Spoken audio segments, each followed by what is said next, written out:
Well, our relationship, the center's relationship with the Texas Department of Transportation really solidified about 16 years ago when we took over their print collection.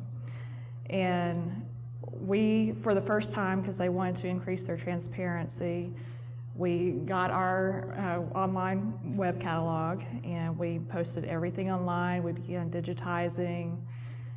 We were one of the first DOT-affiliated libraries to actually start digitizing our older collection.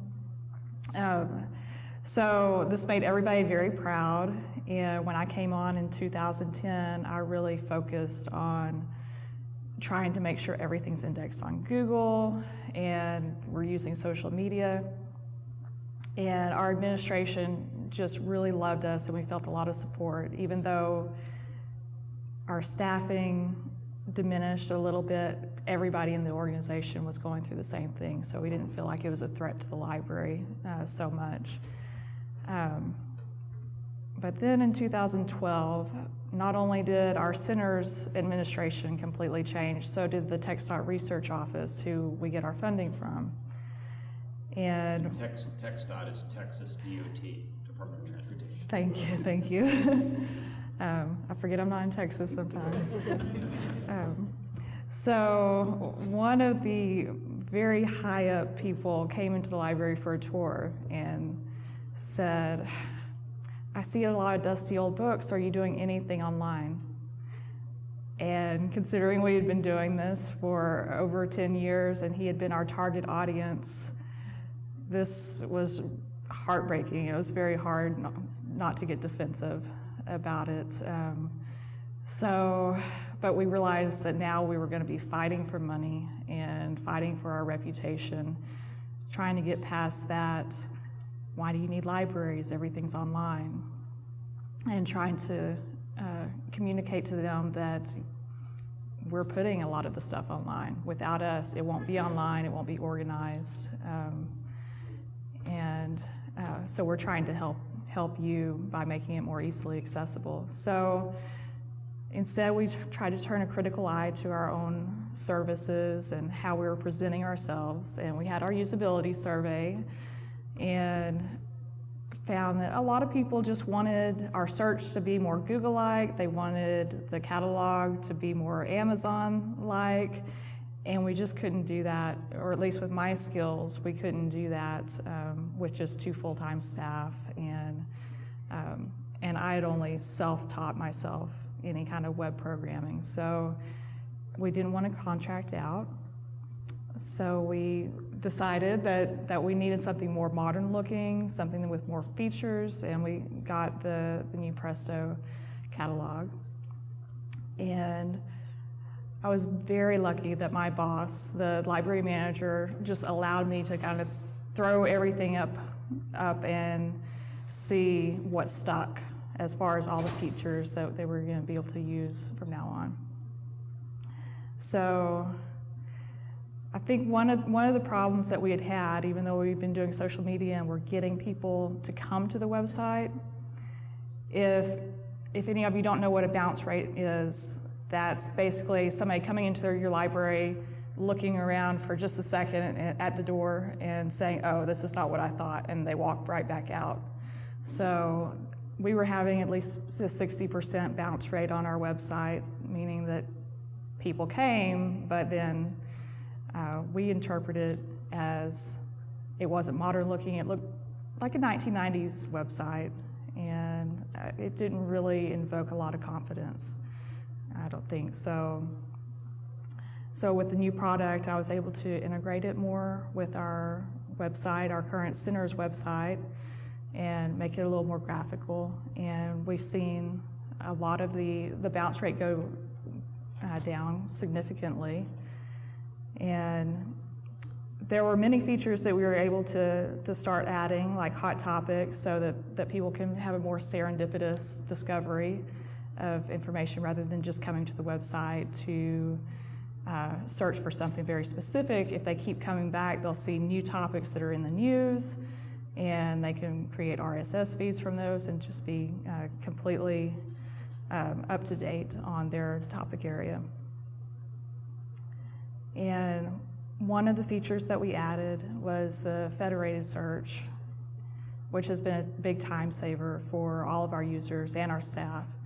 So with that, we were able to not only search for our library catalog, but also for one of the national databases that's free, but at least people didn't have to go to a separate website for that. And we created a couple of Google custom search engines to help searchers.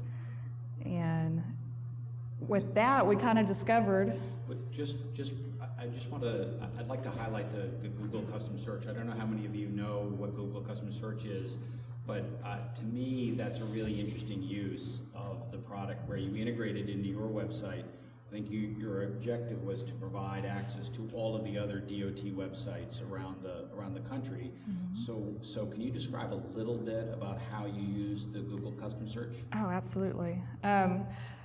One Google custom search engine was created just to search DOT websites. So any state is searched, but nothing beyond that. So it really filters the search, and that way, our main customer, who is TxDOT researchers, if they want to see what another Department of Transportation is doing on a particular topic, like autonomous vehicles or self-driving vehicles, or pedestrian interest, public transit, then that's something that will come up. Even if they haven't written a technical report on it, they can search. And one thing I'd just like to point out is later today we have in the main hall, the exhibit hall, the theater presentation. You'll get to see all of these things. So each of the panelists are going to show you kind of some of these things that we're talking about right now. So if you'd like to see what those look like, come on down for that, and you'll get to see exactly what Kevyn is talking about. And on that topic, just the other Google custom search engine we did is we didn't want only the PDFs on our website to be searched if somebody wanted to search full text within the reports, but we were also able to combine and go out and find other Texas universities who were doing transportation research, find the directories where they're housing their PDFs. And so we've gotten a collection of these directories and have a Google custom search engine that searches those full directories, and if they're full text, if they're OCR'd, then within the text of those reports. So they're not just searching the bibliographic information that's in our public catalog. So I love this example because the nice thing about Google custom search is it is free. But what you're able to do with it is provide much more specific searching than maybe your users know how to set up themselves. So you can set it up, then you provide the access, and you've delivered more at zero extra cost. Right. And along those same lines, as our catalog is searching all of those search engines, is another thing we discovered with this Presto catalog is that we could create another database that's not just our publications catalog. And we had a problem when we found out we could do this. We realized we could solve a problem that people had been complaining about for years, and that is that what's in our catalog are technical reports based on research projects funded by the Texas Department of Transportation. But sometimes it could take 2 or 3 years of a research project going on before something's actually published. So if we're doing a research project on self-driving vehicles, somebody might need to know that, somebody might need to get in contact with the researcher. So we created a whole new database of just research project information that would then link to our publications if something had been published. But we were able to make it a little more accessible to our non-technical stakeholders. So it looks a little bit less library catalog-y, less metadata driven, and more like a website, a general web page summary. And the TxDOT administrators have just loved that. We've started communicating a lot more with them and started integrating our website with their website a lot more since creating that database. So It's been very successful. We've had really good feedback about it, and in fact, if I could say just one more thing about that, is it's probably not surprising that the Department of Transportation is going to love maps. So they said, when they saw our research projects database, somebody had the idea, wouldn't it be great if we had a map pointing to all these research projects that people could just point on the map and then go to the information about the project. So now we've had their IT create a map that pulls in information from our research projects database. So people have a visual, and then they click on it, they get the summary information from our catalog and are linked back to our catalog.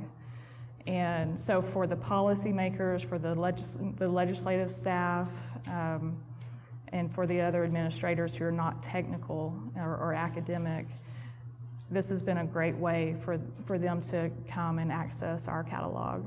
And we've just seen a lot of success with it.